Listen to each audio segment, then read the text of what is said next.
This stock review focuses on KSH International Ltd, which has a current price ranging from $337 to $345. It listed at $370 on December 23, 2025, with an issue price of $384 and a market cap of 2,280 crores. The trend is bearish, reflecting a post-IPO correction. KSH International, the new kid on the block, is a leading manufacturer of magnet winding wires used in transformers, EVs, and motors. The narrative is a muted debutante due to its disappointing debut and low-margin nature. The current phase is price discovery. Financial health shows a volume player model, generating massive revenue but little profit.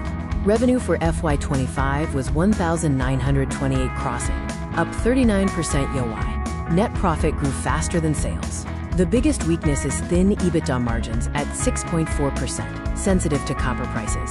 IPO proceeds are earmarked for debt reduction. Strategic triggers include being a power proxy, supplying giants like BHEL and Siemens. Demand for winding wires is structural. KSH is using IPO funds for capacity expansion at their Supa and Chakan plants to offset low margins. They also have an export focus, being a large exporter of magnet wires from India.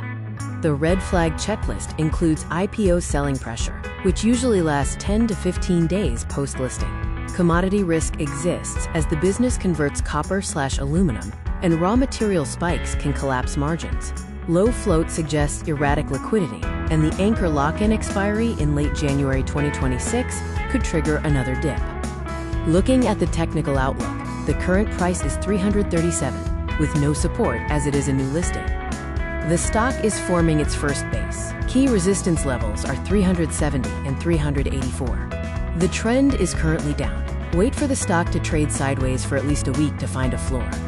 The final verdict suggests a, quote, watch list for long-term investors, waiting for a correction to near 310. For IPO alotties, the recommendation is hold.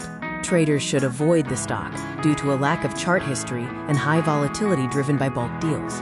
If you found this stock review helpful, please like, share, and subscribe. Also, feel free to drop a comment below on the stock you would like to be reviewed next.